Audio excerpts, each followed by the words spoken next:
Welcome everyone to UU Church Tullahoma, and thank you for joining us this morning in person, or on Zoom, or live, YouTube. We come together for the celebration of life. We bring here our individual selves to be joined together for this hour in the larger body that we call the church. We bring here our joys and our sorrows, our hopes and our fears. Welcome to share, to listen, and to be listened to. Welcome as seekers for a new idea, a better way, a helping hand, and a listening ear. For kindred spirits to accompany us on our pilgrimages. We bring our imperfect selves, seeking not to become perfect, but become better than we are. Blessed be this hour. May we use this hour together well. Now we'll light the chalice. Would you mind? Thank you. At times our own light goes out and is rekindled by a spark from another person. Each of us has cause to think with deep gratitude of those who have lighted the flame within us. Thank you. Okay. Announcements. Anyone have any announcements? Jim? Yes, I have a few. First of all, the nonviolent communication class is going well. We'll do our second week's lesson later today, this afternoon. We're about at the end of January when tax letters go out. So the board and the treasurer decided, and I've announced this every week, but we'll one more time. We're not sending out tax letters to everybody who made a donation. Only if you need it. If you itemize your deductions and you don't have records and you need a letter from the church, Costa can send you one. But in order to cut down on the workload for Costa, we decided not to do that. So get in touch with Costa if you do need a letter. And finally, second last, potluck. I'm going to talk a little bit about how payments are going to be handled this year. So it's different. What the board plans to do is different than we've done in the past. We're going to wait till the end of the fiscal year, which means after the June potluck, see how much money we have, and then make donations at that point in time. The finance committee, and for sure, and I believe the board's on board with this, they want to make fewer but larger donations so that we have a little more of an impact. We're doing that because I think one time last fall we got like $30 from potluck, so we're doing fewer and more donations.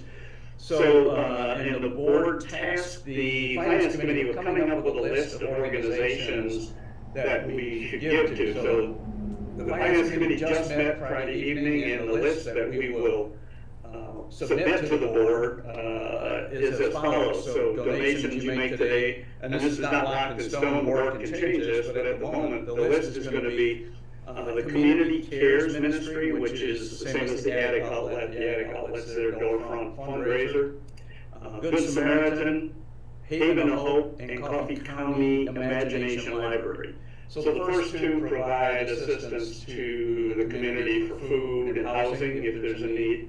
Haven of Hope is a place for abused women, and then the Imagination Library is for kids. So we kind of spread that around to different groups. And finally, service leader. It would be nice to have another service leader. Right now we have 3 folks covering the 4 main Sundays. And I'm actually doing the first, scheduled to do the first and the 4th Sunday of the month. I'd prefer only doing one. I'll do 2 if no one else steps up, but it would be great if someone else would step up and take on the role of service leader. So that's it for me. Thank you. Thank you, Jim. Carrie? I need information for the newsletter. That means anybody and everybody. Point taken. Anyone else? Okay. Do you happen to know who next Sunday's speaker is? Yes, I do. And I will tell you in just a moment. Okay, while you're looking that up, if you'd like to donate to the church, please make a check payable to UU of Tullahoma and send it to our treasurer, Costa Bryce, at P.O. Box 331 Tullahoma 37388, or you can drop it in the shaker box in the back of the sanctuary. Veronica Roth, and Lisa knows a little bit more about who she is. You want to? Yeah, so Ronnie is the director of, she works for Catholic Charities, and I volunteered with St. Margaret's. It's like transitional housing for women and their children. So she runs that, and she'll be speaking on volunteering. She plans to bring 2 more volunteers, and it'll be over Zoom. And they're just going to talk about volunteering and kind of what it means to them. Sounds interesting. All right, any other announcements? I just wanted to say I was thankful to get a new phone list. And so whoever did that, which one? Jim? Thank you, Jim. That was wonderful. We've already got people using it. I've had somebody contact me off of that. All right, well, with that, I guess we're gonna roll into the talk. So I'd like to introduce today's speaker, me. And the crowd goes wild. This is our wild. All right, I want to start today's talk by talking about today's talk. My plan is to share some random thoughts, words of wisdom, and personal experiences. These aren't going to be new ideas, I promise you they're not. It's not something you don't already know. Sometimes in our busy lives we lose track of the really important things. This is going to be given in the spirit and style of the 80s book by Robert Fulghum, All I Really Need to Know I Learned in Kindergarten. My title is Things You Already Know, Thoughts from the Lawnmower. I'd like to take credit for this being an original. Soon after I wrote it, I realized I needed to give credit to a friend of mine who I've lost contact, Mr. Johnny Lynn. See, Johnny is artistic, and he also expresses himself through his writings. He's been chronicling his life by penning short stories under the title Memories from the Front Porch. I love the concept, and I love the title even more. And I have to admit, I'm a little jealous that I didn't think of the title first. So today's title is credited to him. Johnny, if you happen to find this, thanks for sharing your life and inspiring me to share a little bit of mine. My greatest moments of clarity come from out of the blue, the times when I'm devoid of all outside distractions and influences. Most would classify this as meditation, and personally, I think there's countless ways to meditate. Some find it by sitting quietly on the floor, eyes closed, surrounded by silence. Others find it in the roar of a motorcycle on a backcountry road. But for me, most of my biggest moments of clarity come during a long, hot shower. So let me describe my shower to you. It's kind of big. It's got a beautiful shelf on it. It's perfect for holding that first morning coffee or a cold beer at the end of a long, hard day.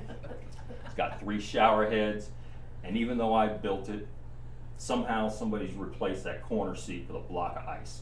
Can't sit in that thing. But it's huge. 3 shower heads can easily accommodate 2 or many more people depending on how intimate you want to get. But anyways, there's something about that hot water massaging my back as I stand there, eyes closed, head leaning against the wall and tuning out the entire world. When I stop focusing on my frustrations and start to look at the situation from a different perspective, an epiphany will strike. A lot of times I'll get an inner chill. This is followed by a burst of joy, and sometimes, admittedly, a little bit of embarrassment for not thinking about it first. I get similar moments of clarity while mowing my lawn. There's just something about doing mindless circles that provokes deep thought in me. So while it may be a little inappropriate to invite you into my shower, I'd like to invite you to take a ride with me on my mower. So here we go, in no particular order of importance. Don't do anything that isn't play. Only do things that serve your needs, and I don't mean that in a selfish way. Don't overcommit to something or do something against your will. It's going to cause regret and anger. I used to spend a lot of time working here at the church doing things, and I got really frustrated with the lack of help, which we've talked about this morning already, that people are stepping up. That has really made a huge difference for me, and I appreciate that tremendously. I'm giving today's talk not out of guilt or obligation, but because I enjoy giving of myself to share and hopefully inspire a little bit.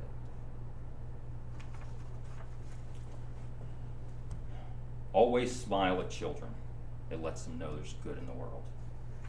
So I'm going to give you a short story here. A few months back, I had a really, really bad day at work. It was just miserable. And all I wanted to do when I got home was eat some leftovers and go to bed. So I get home, and my son was nice enough to have eaten my dinner. Didn't put me in the greatest of moods. So yeah, cussing all the way, I got back on my motorcycle, and I decided I was going to try a new restaurant in town. So I rode all the way to the new restaurant. Parking lot was packed. There was no way I was going to sit and wait. A few more choice words. So I went to my third and my usual fallback. Had a nice little meal and at least got a fat belly, and I was comfortable anyway. Still not in the greatest of moods though. When I got out into the parking lot and started putting on my jacket and my helmet, there was a little kid across the parking lot. He looked over at me and said, "I like your bike, can I rev it up?" Without even pausing, just, "Come on." That little kid came over and I started the bike up, and I let him grab a hold of that throttle and rev it a few times. And just the sound echoing and the vibrations through his hand, his face lit up huge. He was in a great mood, and I had changed his day. I look up, his mother's witnessing this whole thing, and she's got the exact same smile, because she's so happy at how happy her son was. That made my whole week. Didn't matter how bad that day was. Anyway, moving on. Be thoughtful to those serving you, your waitresses, cashiers, service techs, or anyone in any kind of service industry. Be patient, courteous, and polite while waiting in line. Clean and organize your table. Help out. Don't make things harder for someone. About 2 weeks ago, I got a compliment at Publix that she appreciated how I sorted my groceries because it made it much easier for them to bag up for me.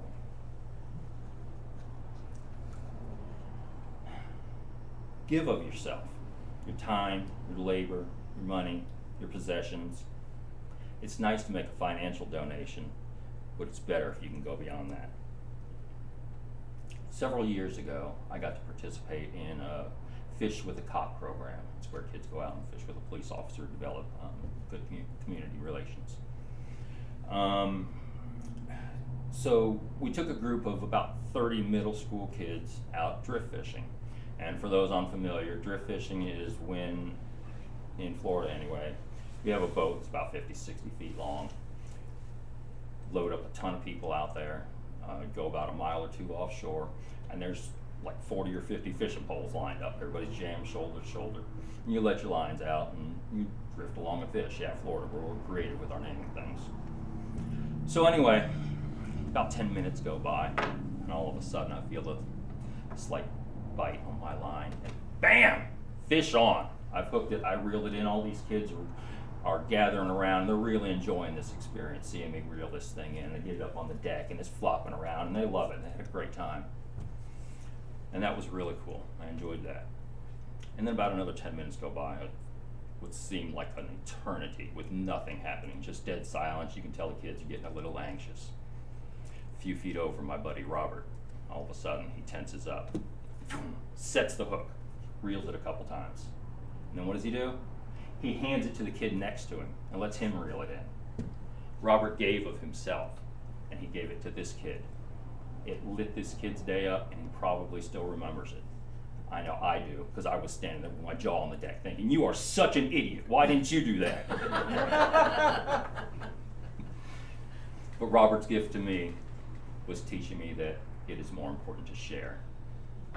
And I still remember that. Thank you, Robert.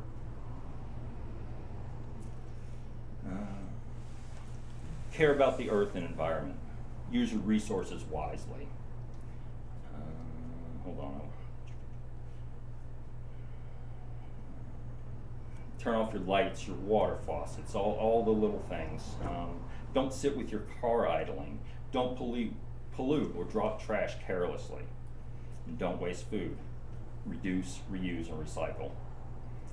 I'll give you a couple of my little pet peeves here. Probably one of my biggest ones is someone leaving the refrigerator or the oven door standing wide open. Maybe it's just my upbringing, my mother yelling at me, that kind of stuff. But when I am there and I see somebody with the refrigerator wide open and they walk over to the sink and they're lounging about, I go into a panic almost. I think I develop a nervous twitch. Just close the door! But same thing goes for the parents that drive their car 50 feet down the driveway to sit there with it idling so that the kids can catch a school bus. Using the gas, using the resources, be responsible with that. Minimalize your packing. If you can buy something at the store, you don't have to put it in a bag. It's not a crime. Load up your bags so you don't have so many. Each little thing adds up. Had a similar instance with a restaurant not too long ago, where after I finished my meal, I looked over my cup and realized it said something to the effect of, "This person is environmentally conscious," or something like that.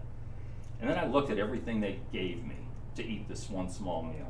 There was, of course, the cup, and my plate, and napkins, and silverware, and condiments, and I just had this whole plate full of things just for my one little meal. Maybe it's not that much trash, but how many times a day did they do that? How many times did that happen in Tennessee, in the country? Garbage truckloads of material that's just wasted for no reason. So it's the little steps that'll make a difference. Plant something beautiful, a tree, a flower, or an idea. Something that'll grow to serve future generations. Maintain the little things. This help keeps them from becoming big things. Plants, relationships, mechanical things. Watch the dimes and the dollars take care of themselves. When you hear a noise in your car, don't just turn up the radio. Investigate it. Figure out what it is while it's still a $2 fix before your car destroys itself. And the same thing applies to relationships. Even if you can't always be there, let them know you're thinking about them. Share your experiences. Tell your story. What worked and what didn't work. What made you the way you are.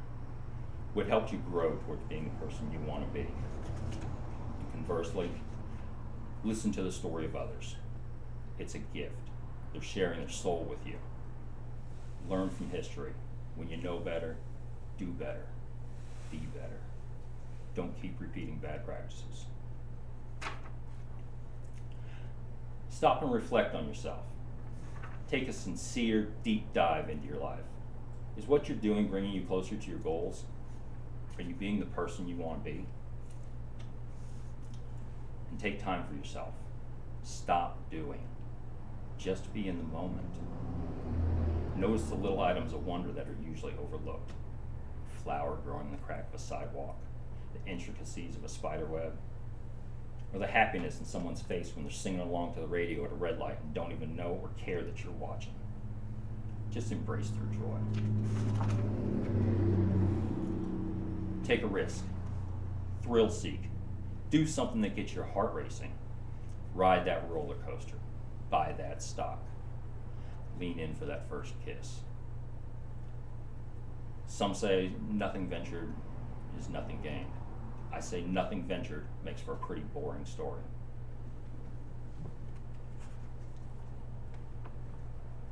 Love unconditionally, but not foolishly. Allow others to be themselves. Accept them and their choices, but maintain your boundaries. If their choices overstep your boundaries, know when it's time to draw the line. It's not a relationship, it's only one-sided.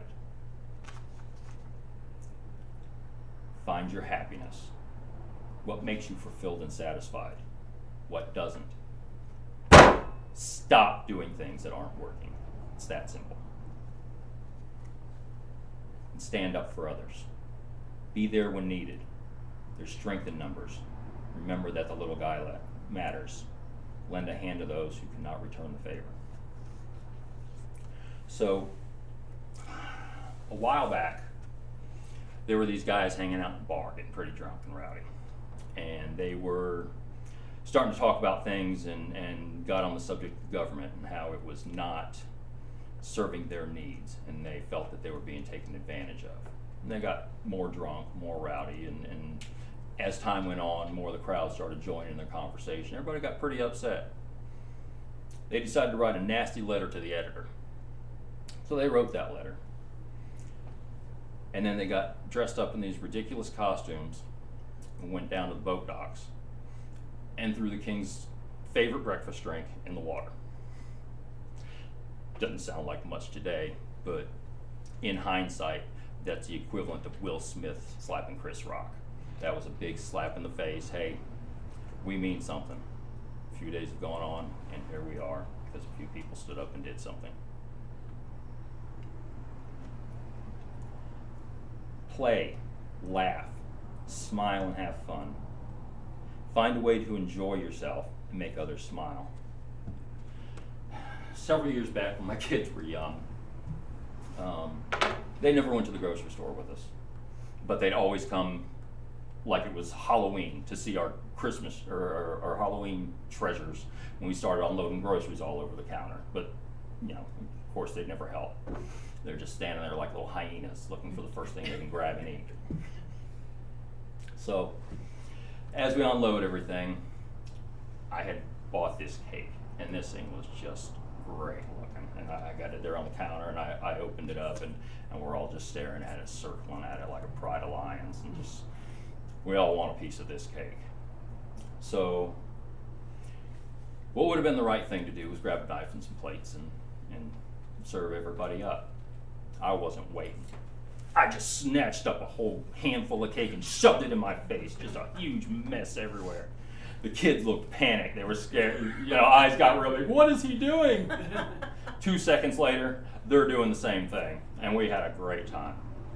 Wife wasn't as thrilled about it. She gave a different look, but that's a different story.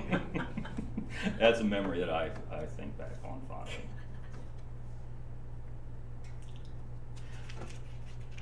So say the important things every chance you get. Compliment, I love you, I care. This can be shown in many, many different ways. Hear their logic before forming an opinion. First impressions may not be the right impression. Stop and try to see things from their point of view. Be humble. Even if you're right, there's probably still room for improvement. Celebrate your wins, but don't flaunt it. Unless that win is against the Dallas Cowboys. And in that case, you celebrate like crazy and you flaunt it in their face. Not really. Well, yeah. But anyway. Cry when you need to. Lean on the kindness of friends and family. You don't have to carry this burden on your own. Just remember that they're here to help. They're not here to take that burden from you. It's your burden to carry. Listen to your epiphany moments. It does you no good to have a moment of brilliance and not act on it. And finally, be an inspiration to others. Be a positive light, a reason someone wants to do the right thing. You don't have to please everyone, but inspire in those that you can. So those are a few of my random thoughts. I'd like to thank you for taking a ride on my mower with me. I look forward to hearing your thoughts and comments when we come back from the break. I really appreciate you guys being here. It means a lot to me. So in closing, if you'd, well, first let's do this. We're going to break, and we'll come back at 5 till. I'd like to take a short break because of potluck today. But in closing, if you would stand as you're willing and able, I'd like to sing our closing hymn, 414.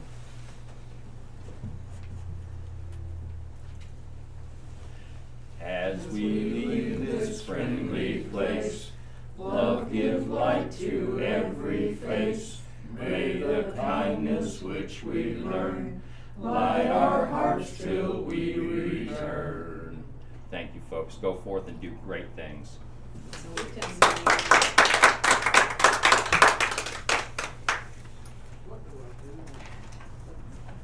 nobody moved. Sarah, I like